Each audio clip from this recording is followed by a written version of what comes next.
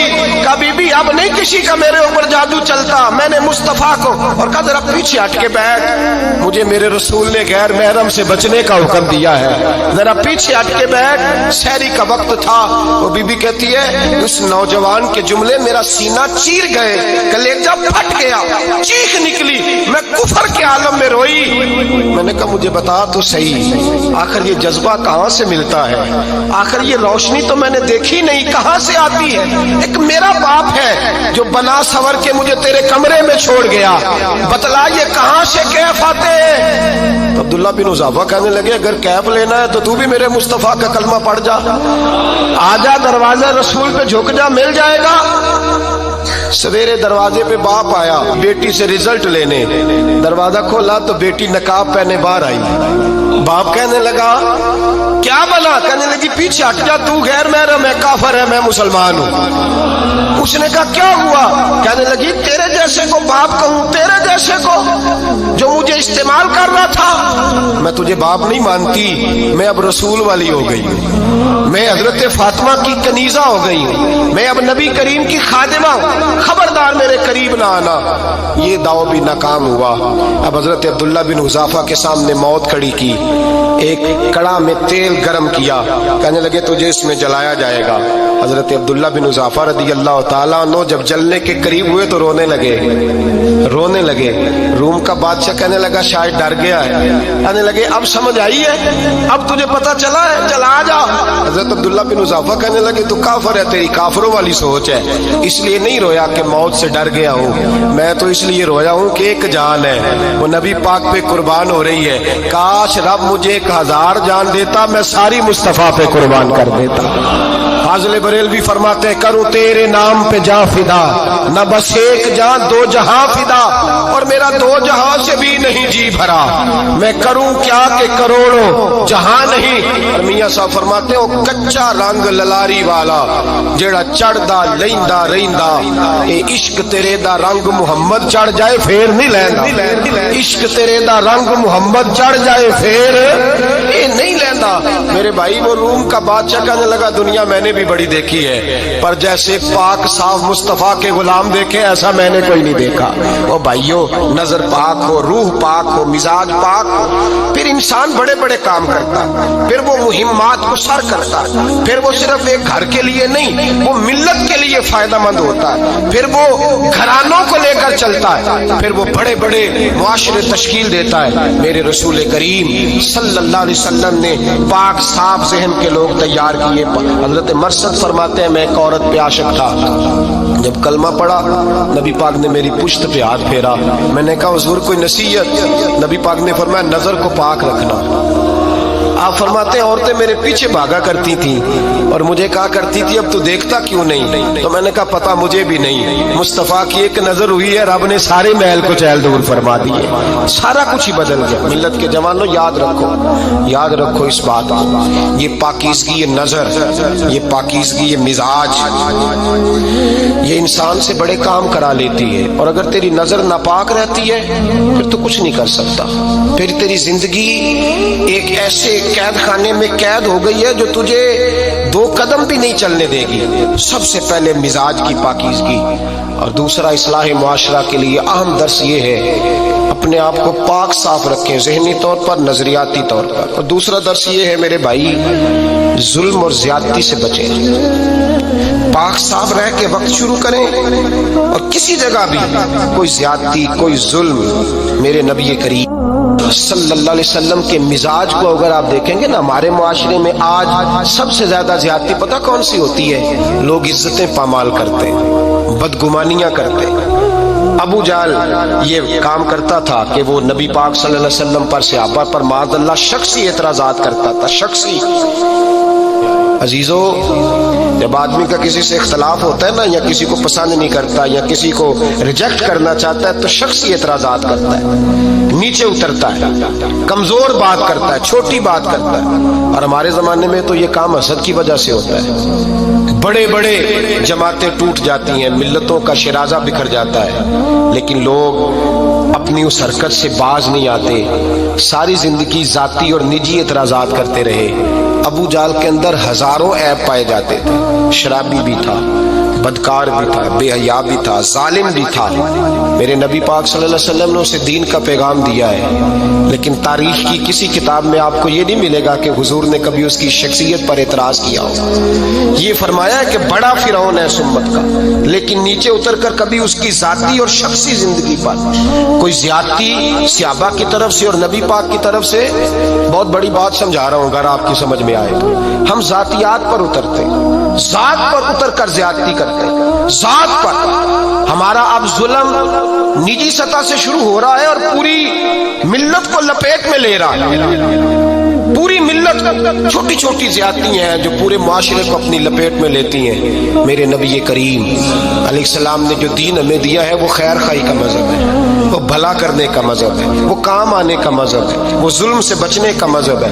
میرے نبی پاک نے فرمایا ظلم سے بچ جانا، قیامت کے اندھیروں میں جو بڑا اندھیرا ہوگا وہ ظلم ہوگا۔ اصلاح معاشرہ کانفرنس کا پہلا سبق میں نے عرض کیا کہ نظر کو، ذہن کو، سوچ کو پاک رکھیں، اور دوسرا زندگی میں کبھی زیادتی نہ کریں، کبھی بھی اپنے مخالف پر بھی کبھی شخصی، ذاتی اور نجی اعتراضات نہ کریں۔ یہ انسان کے اندر کا ظلم ہوتا ہے، ہمارے گھروں کے اندر سے ظلم جنم دینے لگا ہے۔ روز بہو پہ تیل چھڑکا جاتا ہے، روز کسی نہ کسی شہر سے، اپنے ہی گھر سے، اپنے ہی چراغ کو بند کرنے کی خبر نکلتی ہے۔ سڑکوں پہ، چوکوں پہ، چوراہوں میں غریب مسلے جاتے ہیں، جس کے ہاتھ جہاں تک پہنچتے ہیں وہ وہاں تک معاذ اللہ زیادتی کر گزرتا ہے۔ اگر قوم ظلم سے بچنے لگے، زیادتی سے بچنے لگے، تکلیف دینے سے بچنے لگے تو معاشرہ سنور جائے گا۔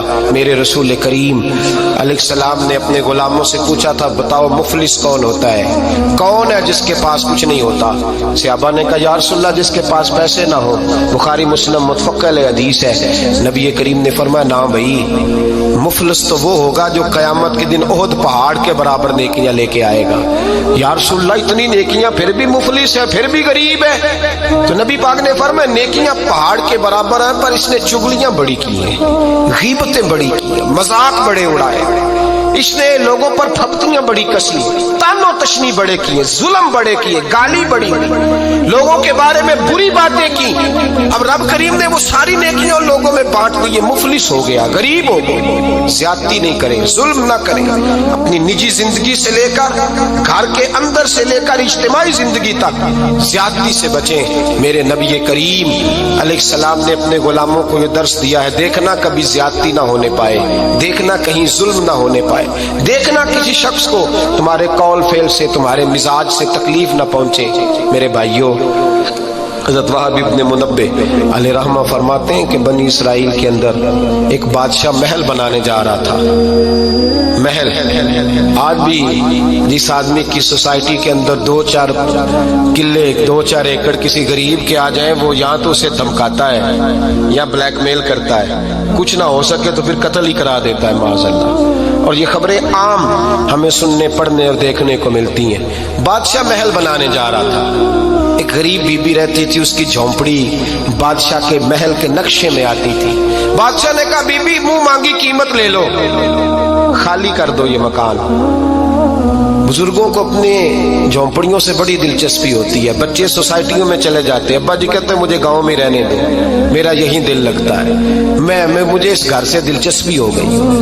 اماں کہنے لگی بادشاہ میں یہاں بیاہ کے آئی تھی، خامد انتقال کر گیا، اولاد اللہ نے دی نہیں، میں پکا ہوا پھالوں، گر جاؤں گی تو تیرا ہی ہے، لیکن مجھے اس آشیانے میں رہنے دے، یہ گھونسلہ میں نے تنکا تنکا کر کے بنایا ہے، مجھے رہنے دے،